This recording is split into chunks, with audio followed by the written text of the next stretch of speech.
Hello guys, welcome to Practice Mocks YouTube channel Regulatory Bodies Examination. So in our PIB series, we have already done with 1 week and almost finished with half of the week, and we have covered around 12-13 days PIB already, and all the articles that we have discussed were very important. All of them were related to the RBI Gate B 2024 exam. ठीक है, तो इसकी utility क्या है मैं already हर lecture के starting में बता चुका हूँ. I am not going to repeat it again, but आपको खुद से पता होना चाहिए कि PIB is the core part of the RBI. अब रिसेंटली आरबीआई का रिजल्ट आया, तो first of congratulations those who have cleared 2023 attempt. अब जिनका क्लियर नहीं हुआ है, जो फेज़ 2 में बाहर हुए हैं या जो इंटरव्यू में बाहर हुए हैं, तो 2 रीजन्स हो सकते हैं इनके. फेज़ 1 वालों का तो हम लिए इंपॉर्टेंट है ये पीआईबी, बिकॉज जनरल अवेयरनेस का बहुत बड़ा रोल है. बट आई वुड से जो बंदे फेज़ 2 में बाहर हुए हैं, उनके लिए भी PIB is very important, because you all know कि पीआईबी से specially ESI section is filled with the PIB. Means PIB से कोई भी अगर स्कीम न्यूज़ में आ रही है तो it comes in your objective questions, B it 1 marker और 2 मार्कर. सो वहाँ पे जो आपके मार्क्स हैं, those are very important, you have to fetch them. ठीक है, like even in those 50 marks जो हैं आपके ईएसआई सेक्शन के, most of them are from the current affairs. और 50 क्वेश्चन में अगर आप लैग कर जाते हो और 10-15 मार्क्स कम लेके आते हो, तो वो आपके फाइनल मेरिट पे भी इफेक्ट डालता है. अब अगर आप इंटरव्यू में भी it is your part, because if you are aware about the things which are happening. Because our focus here is to basically bring those articles which are very important. है ना, सब आर्टिकल्स नहीं पढ़ाते हम because उसकी need नहीं है.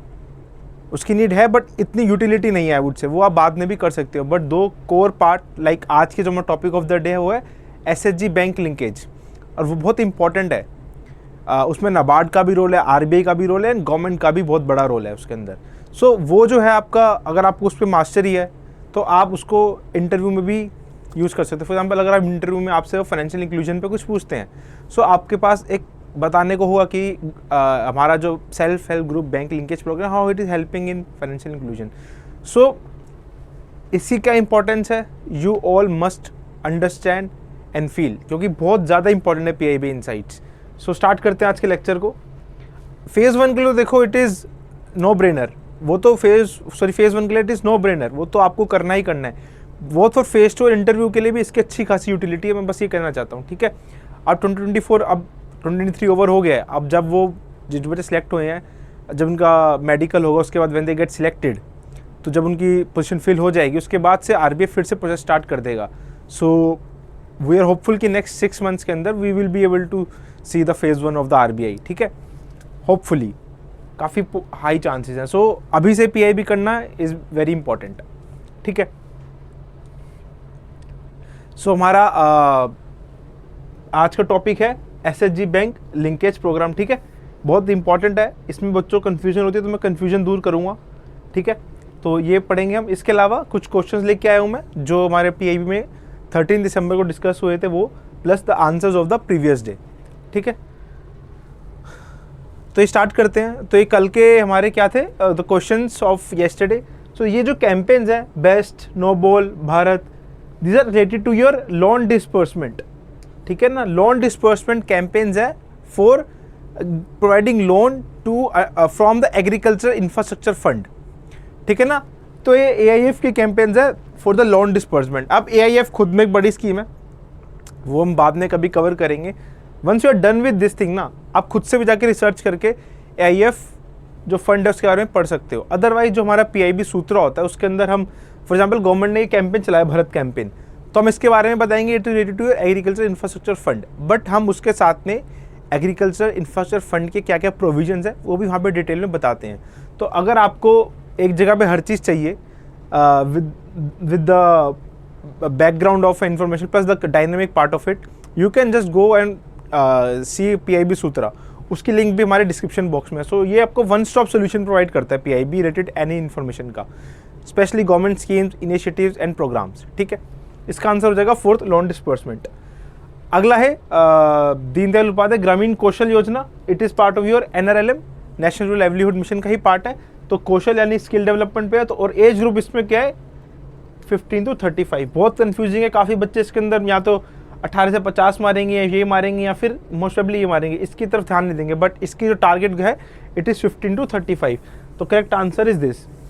ठीक है, सबसे कंफ्यूजिंग पार्ट ही है ना ये, और सबसे डिफिकल्ट पार्ट भी याद करने का है, तो इसलिए यहाँ से क्वेश्चन बनाना इंपॉर्टेंट है. अब मैं सीधा से पूछूँ कि ये स्कीम किसके रिलेटेड है, skill development, entrepreneurship and what, तो आप गेस कर लोगे skill development, but exactly as per, क्योंकि इट्स टफ टू लर्न, तो ये आपको याद रखना जरूरी है. ठीक है, 15 to 35 इसका टारगेट ग्रुप है, 15 to 35 है.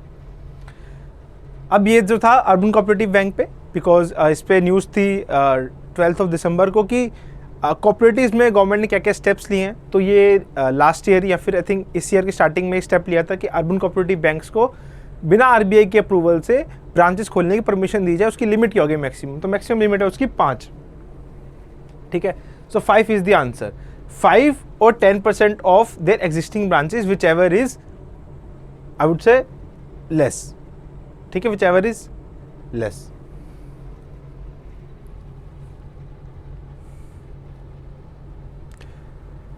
ये जनधन योजना पे क्वेश्चन था. ठीक है, तो अब फॉर एग्जांपल पहला क्वेश्चन, पहली स्टेटमेंट है इसके अंदर और 2 स्टेटमेंट है, सारी कंफ्यूजिंग है. ये तो फैक्चुअल है, दिस इज फैक्चुअल. ये आपको पता है तो ठीक है, आपको नहीं पता है तो इट्स अप टू. ये तो पूरा फैक्चुअल है, मतलब आपको पता होनी चाहिए. It is written clearly on Jan Dhan Yojana website. तो पहले तो ये स्टेटमेंट करेक्ट है. ठीक है, पहले 1 लाख होती थी लिमिट, अब ये 2 लाख कर दी गई है एक्सीडेंटल इंश्योरेंस की for Jan Dhan Yojana accounts, those who have RuPay cards. ठीक है, तो ये करेक्ट स्टेटमेंट है. अब बात करते हैं पहली स्टेटमेंट की. There is no inbuilt provision of micro investment such as flexi recurring deposit in PM Jan Dhan Yojana scheme. Now some might see कि यार this is incorrect statement, but ये करेक्ट स्टेटमेंट है. सोचो अगर पहले से ही कोई इनबिल्ट प्रोविजन होता, तो जो भी पीएम जनधन योजना अकाउंट यूज करता उसके पैसे ऑटोमेटिकली माइक्रो इन्वेस्टमेंट में इन्वेस्ट हो जाते, like recurring deposit for example. But ये जो चीज़ है, it has to take permission from the account holder. It should not be inbuilt. तो खुद सोचो, यहाँ पे मैंने 2 बार इनबिल्ट की बात करी है. तो जब आप एग्जाम देते हो ना, तो आपको चीज़ें ध्यान में रखनी है कि यहाँ पे यहीं पे क्वेश्चन घुमाया हुआ है. ठीक है ना. अब पीपल विल से कि दिस इज रॉन्ग स्टेटमेंट, ये इनबिल्ट ही होगा फीचर. पर पहला फीचर इनबिल्ट नहीं है, बट सेकंड फीचर जो है इसका इनबिल्ट है. क्या है inbuilt feature? Non requirement of maintaining any minimum balance. ये तो है ही, अगर किसी का मिनिमम बैलेंस नहीं है, first of all there is no such thing called minimum balance in Jan Dhan Yojana accounts, और ये इनबिल्ट है. ठीक है ना. ऐसा तो नहीं है कि उनसे पूछेंगे कि आपके में जीरो सेविंग्स, जीरो बैलेंस करें या ना करें. इट इज़ इनबिल्ट, बट पहला इनबिल्ट नहीं है. तो दोनों स्टेटमेंट सही हो जाएंगे. इसका करेक्ट आंसर हो जाएगा all A, B and C. यहाँ कन्फ्यूजन वाला पार्ट ये था, बिल्ट एंड इनबिल्ट वाला, नॉट इनबिल्ट वाला. अगर मैं यहाँ पे लिख देता देयर इज इनबिल्ट प्रोविजन, तो सकता आप इसको भी सही कर देते, बट वो फिर गलत हो जाती. There is no inbuilt provision for the flexi recurring deposits in Jan Dhan Yojana scheme. अगला है राष्ट्रीय ग्राम स्वराज अभियान. ठीक है, इस पे क्वेश्चन है. सो ये भी अगेन थोड़ा सा घुमाया हुआ क्वेश्चन है. सो ये तो आपको याद होगा कि राष्ट्रीय ग्राम स्वराज अभियान करता क्या है बेसिकली, जैसे कि SDG जो टारगेट्स होते हैं उसको लोकलाइज SDG में कन्वर्ट करके देन इम्प्लीमेंट करवाता है थ्रू दी पंचायत. ठीक है, और कितने लोकलाइज SDG होते हैं? 9 होते हैं सर. तो ये तो करेक्ट है, फैक्चुअल है. जैसे प्रीवियस 2 लाख वाला डेटा था जनधन योजना, वैसे ये भी एक फैक्चुअल डेटा है. तो कुछ फैक्चुअल डेटा आपको याद करने ही पड़ेंगे, इसका कोई भी ऑल्टरनेटिव नहीं है. आरबीआई जैसे एग्जाम में आपको रट्टा तो मारना ही पड़ेगा, उससे आप भाग नहीं सकते हो. अब रट्टा मारने के तरीके हैं कि आप एक बार ही पढ़ के उसको अच्छे से याद कर लो, या फिर उसको बार बार 5-6 बार रिवाइज कर लो, तो आके और एग्जाम में ऑप्शन आते तो ऑप्शन देख के आप रिकॉल कर लो. ठीक है, सो मल्टीपल रिवीजन बहुत इंपॉर्टेंट है, और तब पॉसिबल है जब आप करंट अफेयर्स पहले से करके रख लो. लास्ट टाइम में अगर आप करते हो तो आप जल्दी सब खत्म करते हो, एग्जाम से 2 दिन पहले तो करंट अफेयर्स खत्म करते हो, तो रिवीजन कैसे होगा? तो पहले ही खत्म करके रख लो. जैसे जैसे मंथ होता जा रहा है, अगर आप आरबीआई गेट भी 2024 के लिए बहुत सीरियस हो, तो हर मंथ जो बीतता जा रहा है, दिसंबर का ऐसे ये हो गया, इस दिसंबर के एटलीस्ट जनवरी फर्स्ट वीक के अंदर 1 टाइम रीड हो जाना चाहिए सब कुछ. फिर आप जनवरी के सेकेंड वीक में दिसंबर को सारा रिवाइज कर लो. ठीक है, फिर दिसंबर अलग लो, फिर जनवरी करो, फिर बाद में जब 3-4 महीने हो जाए फिर सारा दोबारा से रिवाइज करो. ऐसे स्ट्रेटेजी बनाओगे तो आपको बहुत हेल्प रहेगा, not only in your phase 1, phase 2 and interview as well. ठीक है, बिकॉज देखो इंटरव्यू जो होता है अल्टीमेटली कॉन्फिडेंस का गेम होता है. और कॉन्फिडेंस कब आता है? जब आप चीज़ों को अच्छे से पढ़ के रखते हो. अब मैं आपको चीज़ बताता हूँ, देखो जो बच्चे इंटरव्यू में पूछते हैं ना, इट इज़ नॉट कि सबके सब वेल रेड होते हैं. उनमें से काफ़ी लोगों ने आरबीआई एक्ट सब चीज़ें नहीं पढ़ी होती, आरबीआई की वेबसाइट भी कहीं नहीं खुली होती है, but they somehow reach to the interview stage. और सोचो इंटरव्यू क्या 3-4 महीने चलता है, और इंटरव्यू तक पहुँचने से अब किसी का हो सकता है कि 2-3 महीने बाद आए डेट, किसी की पहले डेट आ सकती है, ठीक है। सोचो किसी की जस्ट 1 हफ्ते बाद डेट आ गई, just from the result of the mains, और बहुत जल्दी डेट आ गई, तो और उसने रिवाइज नहीं करी चीज़ें, तो उसको हमेशा फियर रहेगा और कॉन्फिडेंस का हैम्पर हो जाएगा। ऑल्दो इंटरव्यू में उससे वो चीज़ें ना पूछे, फैक्चुअल चीज़ें ना पूछे, बट उसका कॉन्फिडेंस कम रहेगा। सो हमेशा चीज़ें पहले से करके रहो, एंड ये आपको लॉन्ग टर्म में जरूर हेल्प करेगा। अगर RBI भी नहीं, for NABARD, for other exams भी ये बहुत हेल्पफुल है। PIB तो देखो वन टाइम सोल्यूशन है हर चीज़ का ही है, तो PIB तो जरूर अच्छे से करके रखो, ठीक है। This is also correct statement, central sponsored scheme है। It also includes where panchayat do not exist. ये थोड़ी कंफ्यूजिंग स्टेटमेंट है। पीपल विल से यार पंचायत सी कर रहे हैं, बट क्या जहाँ पंचायत नहीं है वहाँ पे भी हो सकता है? Yes, it is possible. जहाँ पंचायत नहीं है वहाँ पे भी राष्ट्रीय ग्राम स्वराज अभियान हो। अब इसको आप सही कैसे करोगे एग्जाम में? खुद सोचो, इसका मोटिव क्या है राष्ट्रीय ग्राम स्वराज अभियान का? कि SDGs को इम्प्लीमेंट करवाना है। अब SDGs खाली वहाँ तो इम्प्लीमेंट नहीं होंगे जहाँ पंचायत है, कुछ एरिया में जहाँ पंचायत नहीं है वहाँ भी तो SDGs इम्प्लीमेंट करवाने हैं। और ये स्टेटमेंट डालने का पर्पस ये था कि लोग उसको गलत करें और बहुत BNC मार्क कर दें, बट करेक्ट आंसर हो जाएगा इसका ऑल ABNC। ये इन्फॉर्मेशन आपकी PIB आर्टिकल में है। Once you open the link, जो मैंने कल PDF दी थी PIB की, वो खोलने के बाद आपको वहाँ पे पहली दूसरी स्टेटमेंट मिल जाएगी। It is also applicable to non panchayat areas, ठीक है। तो all ABC are correct here. तो 5 क्वेश्चन हो गए हमारे कल के। अब हम बात करते हैं SHG बैंक लिंकेज प्रोजेक्ट से। तो देखो ये क्वेश्चन लेके आऊँ पहले तो मैं, ये इस साल UPSC का प्रीलिम्स में 2023 के प्रीलिम्स से पूछा हुआ क्वेश्चन है। बहुत ही बच्चों ने गलत किया ये, इवन कोचिंग सेंटर्स भी यहाँ पे गलत बता रहे हैं आंसर इसका। मैं बताता हूँ क्यों। 2-3 स्टेटमेंट है, इनमें से अगर आप बैंकिंग वाले तो आपको थर्ड स्टेटमेंट तो पता करेक्ट ही है कि of course RRBs and commercial banks will support SHGs, of course they will support SHGs। Rural area bank commercial banks of course they will support SHGs, there is no doubt, third is correct. अब बात करते हैं पहली, SHG programme was originally initiated by SBI।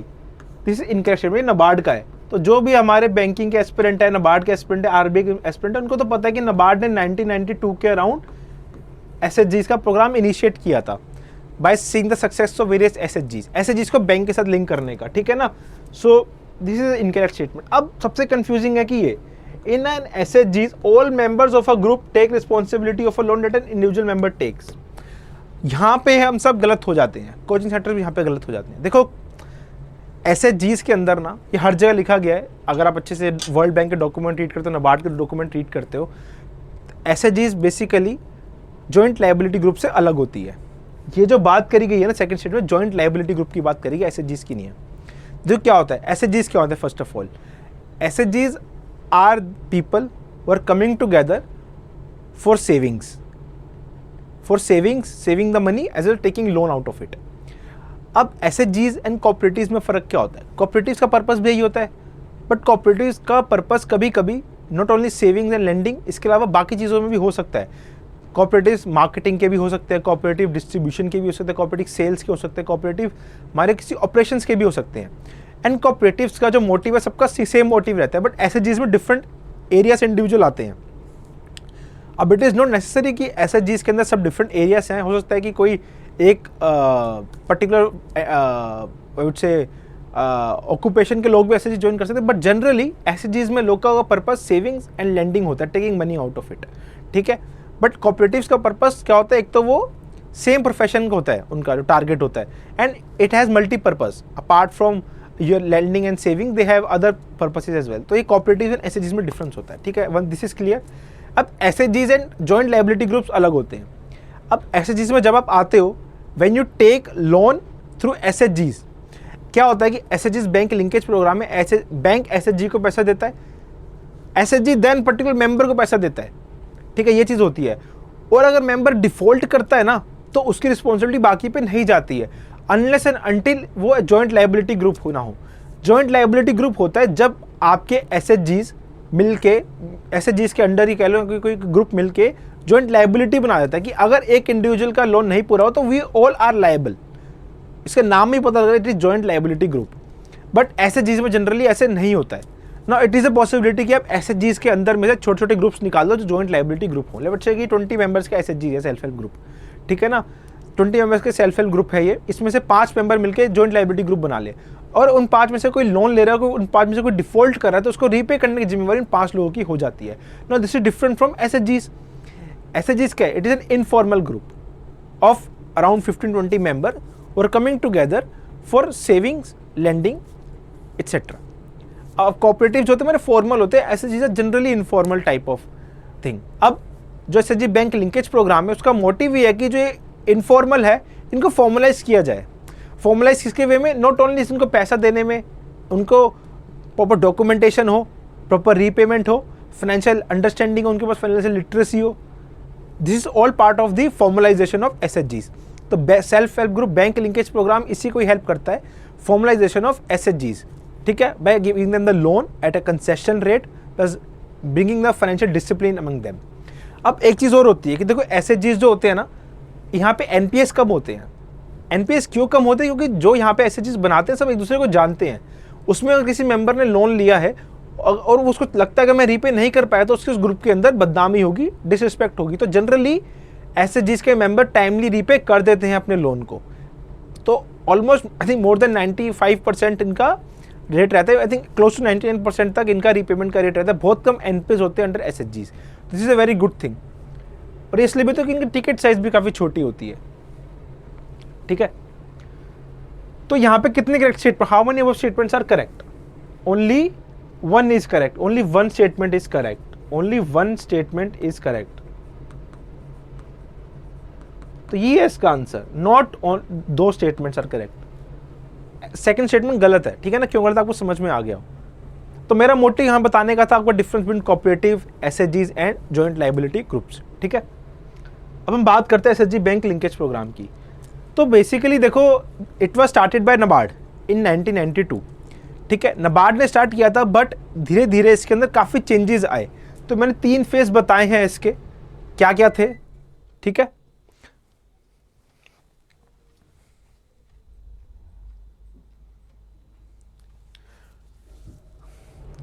Now we'll start with SHG Bank Linkage Program. So it has 3 phases, ठीक है। Phase 1, Phase 2 and Phase 3. Phase 1 के अंदर जब नबार्ड लेके आया तो it acted as a catalyst. अब अल्टीमेटली पैसा कौन लैंड करेगा? आप खुद सोचो कि बैंक देगा ना पैसा। नबार्ड का रोल है बताऊंगा, नबार्ड का क्या रोल है बाद में बताऊंगा मैं आपको। अल्टीमेटली पैसा बैंक देगा सेल्फ हेल्प ग्रुप को। अब नबार्ड तो सिंस बैंक को रेगुलेट नहीं करता है, it is regulated by RBI, तो इसकी मास्टर सर्कुलर सी गाइडलाइंस कौन लेके आएगा? आरबीआई लेके आएगा। तो यहाँ पे both NABARD and RBI helps in giving money to self help groups, ठीक है ना। एक ये चीज हो गई। और पहले लैंडिंग जो थी सब्सिडी ड्रिवन होती थी, ठीक है ना। अब आगे मैं बताऊंगा कैसे चेंजेस हुए हैं। लाइक आफ्टर 2013 व्हेन आर जो हमारी नेशनल रूरल लाइवलीहुड मिशन आया, जो चेंज हो क्या है, लाइक दीनदयाल अंत्योदय योजना, नेशनल लाइवलीहुड मिशन आया, इसके अंदर क्या क्या चेंजेस आए और एक किस एसएचजी को कैटर करता है ये भी आपको क्लैरिटी दूंगा मैं अभी। जब आप एसएचजी बैंक लिंकेज प्रोजेक्ट सुनते हो ना, तो इसके अंदर खाली नबार्ड का रोल नहीं आता है, आरबीआई का भी रोल आता है, प्लस जो गवर्नमेंट की स्कीम है नेशनल लाइवलीहुड मिशन उसका भी आता है। अब फ़र्क क्या है? जो नबार्ड का सेल्फ हेल्प ग्रुप का जो ऑपरेशन है, जो नबार्ड इसमें कर रहा है, तो नबार्ड क्या करता है? नबार्ड गाइडलाइंस बताता है आरबीआई को। कैसी गाइडलाइंस की? फॉर एग्जांपल बैंक को इतने रेट पे ही इंटरेस्ट देना है, इससे ज़्यादा नहीं दे सकते हैं। किस एसएचजीज को एक्सेप्ट करना है, अगर एसएचजी रीपेमेंट नहीं कर पा रहे तो उन पे क्या एक्शन लेना चाहिए, एक एसएचजीज को कितना उनके सेविंग्स में से कितना लोन मिलना चाहिए, ये सारी गाइडलाइंस नबार्ड आरबीआई को बताता है। फिर आरबीआई अपने सर्कुलर में ये बैंक्स को बताता है और बैंक्स को वो चीज़ करनी पड़ती है। समझ गए? ये लिंक है। अब इसके अलावा गवर्नमेंट की जो है नेशनल रूरल लाइवलीहुड मिशन, उसके अंदर गवर्नमेंट ने क्या किया है specially for the women self help groups. तो उसके अंदर कौन से सेल्फ हेल्प ग्रुप एप्लीकेबल्स है? नेशनल लाइवलीहुड मिशन के अंदर women self help groups, plus यहाँ पे मेल भी आ सकता है, but they have to be disabled person होने चाहिए वो। तो यहाँ पे male, normal male self help groups को अलाउ नहीं किया जाता है। किसमें? अंडर नेशनल लाइवलीहुड मिशंस, ठीक है। तो बोथ, अगर कोई एनआरएलएम के अंदर एसएचजी जाके फंड ले रहा है, उसकी गाइडलाइन भी आरबीआई ही निकलवा के देता है। सो बोथ नबार्ड वाला part and NRLM part RBI के थ्रू इंप्लीमेंट होता है। इतना आपको क्लियर हो जाना चाहिए, ठीक है। Now here it is written the role of RBI, इसको आप रीड कर लेना, ठीक है। आरबीआई क्या क्या रोल है, ठीक है। मास्टर सर्कुलर निकालता है आरबीआई, बिकॉज अल्टीमेटली बैंक्स को पैसे देना, बैंक्स को रेगुलेट कौन कर रहा है? आरबीआई, ठीक है। फेज 1 में ये हो, फेज 2 में क्या हुआ, शिफ्ट अवे हो गया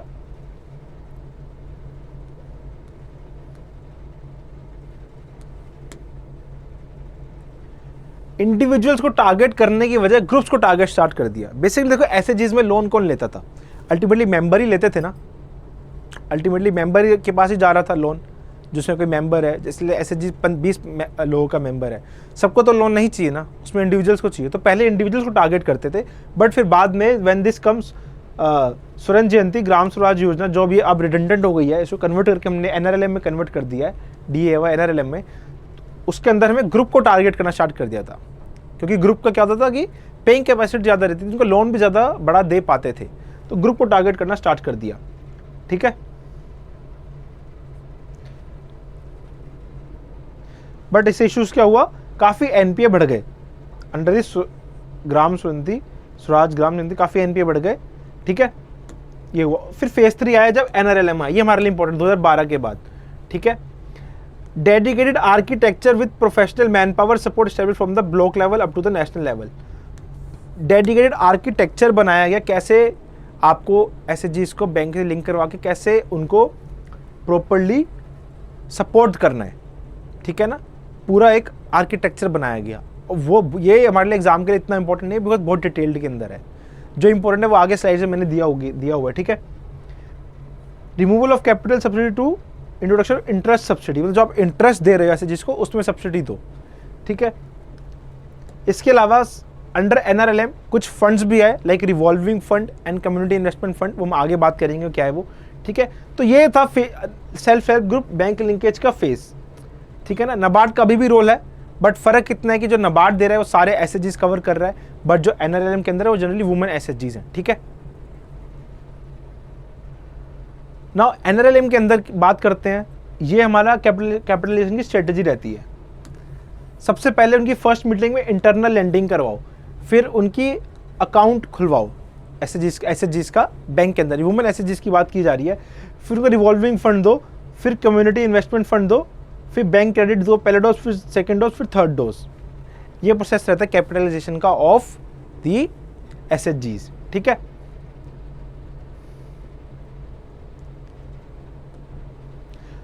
in the form of grant. ठीक है, मतलब एसएचजीज को पहले ग्रांट दो, फिर वो ग्रांट में से एसएचजी अपने मेंबर्स को देगा। ठीक है ना, ये एक अलग वे लेके आए पैसा देने का। डायरेक्टली मेंबर को देने की वजह पहले एसएचजीज को ग्रांट दो, एसएचजीज फिर आगे मेंबर्स को पैसा देगा। ठीक है, अब यहाँ पे जो दो फंड्स हैं, एक रिवॉल्विंग फंड है ऑफ 15,000 पर एसएचजी एस corpus that serves the members credit needs. ठीक है, पहले एसएचजी को ग्रांट दो, कितने, पहले रिवॉल्विंग फंड दो। रिवॉल्विंग फंड बेसिकली क्या होता है, आपने 15,000 मेंबर्स को दिए, अब 15,000 में से जो अगर मेंबर्स को दिया आपने, उसमें से कोई इंटरेस्ट आएगा, वो सब आएगा, वो दोबारा से रिवॉल्विंग फंड का पार्ट हो जाएगा। ठीक है ना, 15,000 में से लेट्स से किसी ने लोन दिया 10,000 का, 10,000 में से लोन रीपे हो गया 12,000 आ गया, तो अगेन तो 12,000 दोबारा से आगे इन्वेस्ट होंगे, तो रिवॉल्व होता रहेगा ये, इसे रिवॉल्विंग फंड कहा जाता है। तो 15,000 रिवॉल्विंग फंड दो, किसको दो, एसएचजीज को दो, फिर ये आगे अपने मेंबर्स को पैसा देगा। ठीक है, तो बेसिकली यही चीज़ हो रही है। पहले इंडिविजुअल लेवल पर टारगेट करते थे, हम ग्रुप लेवल पे कर रहे हैं। पहले इंडिविजुअल्स को एसएचजीज के थ्रू पैसा जाता था डायरेक्टली बैंक से, बट अब बैंक जो है सीधा फंड दे रहा है एसएचजीज को, फिर एसएचजीज आगे मेंबर्स को दे रहा है जैसे उनकी नीड है उस हिसाब से।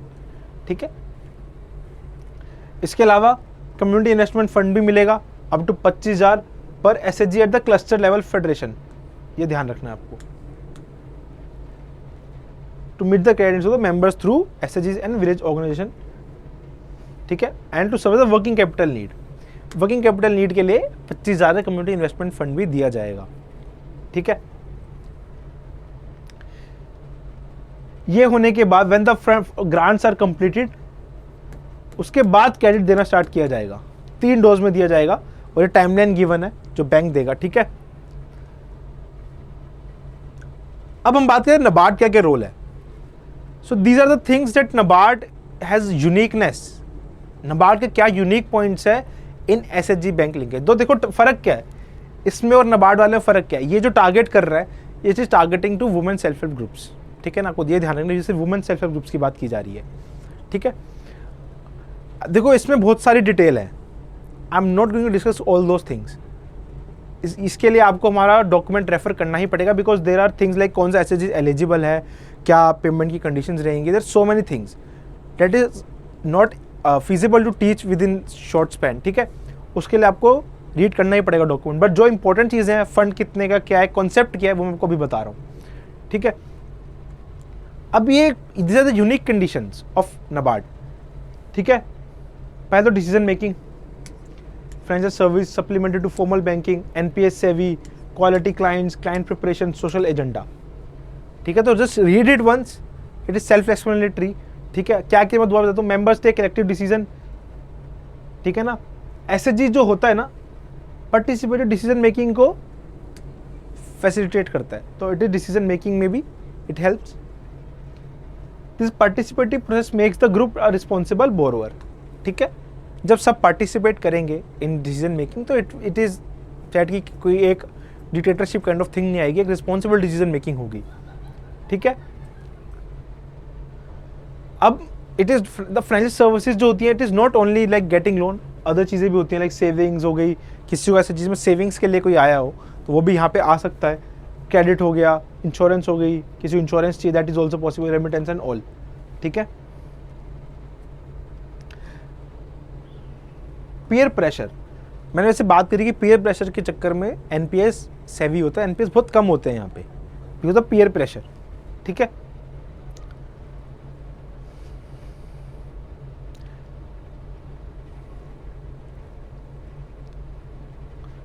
पुअर फोकस होता है, नो सब्सिडी डिपेंडेंस सिंड्रोम, ठीक है। कैश क्रेडिट ओवरड्राफ्ट की फैसिलिटी भी दी जाती है, वॉलंटरी सेविंग्स भी होता है। अब जैसे बात करें जॉइंट लाइबिलिटी ग्रुप्स, ऐसी चीज़ के अंदर से फॉर्म किए जाते हैं, that is also possible here, ठीक है। अब ये क्यों होता है, अब किसी इंडिविजुअल पे कोलेट्रल नहीं है लोन लेने के लिए, सो व्हाट देंगे, 5 लोग मिलके आके अपनी सेविंग्स दिखा के बैंक से कोई लोन ले सकते हैं और 5 लोग उसमें ट्रस्ट करते हैं, सो किसी पे कोलेट्रल नहीं है तो still he can get the loan from the bank because of joint liability group. इसे बैंक को भी लगता है हाँ दे विल रीपे अगर ये डिफॉल्ट होते हैं तो, सो ये इसमें है हेल्प करता है, ठीक है। अब हम स्टार्ट करते हैं अगले क्वेश्चन से। सो पहला क्वेश्चन है वाइब्रेंट विलेज प्रोग्राम में न्यूज़ में था, तो यहाँ पे पूरा फैक्चुअल है ये क्वेश्चन। इंपॉर्टेंट क्या है यहाँ पे, आपको मैं एक हिंट दे देता हूँ कि ये उन स्टेट्स को कैटर करता है चाइना बॉर्डर लगाती हैं। अब आपको फिर उसके बाद आप सॉल्व कर लोगे। हाँ, ये 2 फैक्चुअल है, आपको पीआईबी आर्टिकल से इसका मिल जाएगा आंसर, ठीक है। ग्राम पंचायत डेवलपमेंट प्लान, ये थोड़ा सा कॉम्प्लिकेटेड है क्वेश्चन है थोड़ा सा। यहाँ ई ग्राम स्वराज का और पीएमएफएस का जिक्र है, ठीक है। तो इसको e Gram Swaraj portal plus public finance management system और ग्राम पंचायत डेवलपमेंट प्लान का क्या आपस में लिंक है, इस पे है पूरा क्वेश्चन है। इसके लिए आप you can not solve this without reading the document of the PIB. तो पीआईबी के लिंक जरूर खोलना इसकी एंड फिर रीड करना एंड फिर इसको सॉल्व करना, ठीक है। अब ब्रिक्स पे क्वेश्चन था कि ब्रिक्स पे अभी एक डिसेबिलिटीज़ फोरम कुछ मीटिंग चल रही है, तो मैंने पूछ लिया कि रिसेंटली ब्रिक्स के अंदर कुछ कंट्रीज ऐड हुई हैं, उनमें से कौन सी कंट्री ऐड नहीं हुई है, ठीक है ना। तो आपको बताना है कौन सी नहीं हुई है। तो काफ़ी सिंपल क्वेश्चन है, such question are asked in RBI, क्योंकि आरबीआई के इंटरनेशनल रिलेशन से काफ़ी ज़्यादा अटैचमेंट रहता है, तो it is very important for the RBI. Saksham Anganwadi and पोषण 2.0, ठीक है, इस पे है। तो ये आई थिंक आप कर लोगे, जिसने अगर पहले प्रिपेयर किया है तो इसका आपको आंसर देना है। करेक्ट स्टेटमेंट पूछिए ना मैंने, हाँ करेक्ट पूछिए और करेक्ट बतानी है यहाँ पे ना। एमपी लेड भी न्यूज़ में था, एमपी लेड पे भी अगेन आपने अगर स्कीम के बारे में पता है तो आप उसको आंसर कर दोगे, otherwise you will not be able to answer it, ठीक है। सो इन सब के आपको लिंक्स हमारे पीडीएफ में मिल जाएंगे। So just search and try to answer these questions. कोई अगर पीआईबी में नहीं मिल रहा आर्टिकल में आंसर तो आप खुद से गूगल करके भी बता सकते हो, otherwise wait for the next day video, वहाँ पे मैं आपको समझाऊंगा भी प्लस आपको आंसर्स और विद सॉल्यूशन भी इसके बताऊंगा, ठीक है। So thank you and keep revising and studying.